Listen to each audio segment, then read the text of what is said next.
સારો જે બને એમાં આગ ચડાવો, સારામાં સારું રિઝલ્ટ મળશે.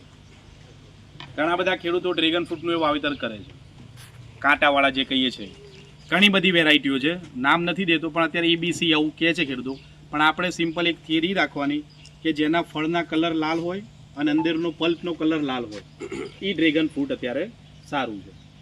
એના માટે શું કરવાનું, તમારે જો કોઈના ત્યાંથી લેવી હોય વાવેતર કરવા માટે, તો 1 વર્ષ જૂની ડાળી લેવાની. કેવી? 1 વર્ષ જૂની.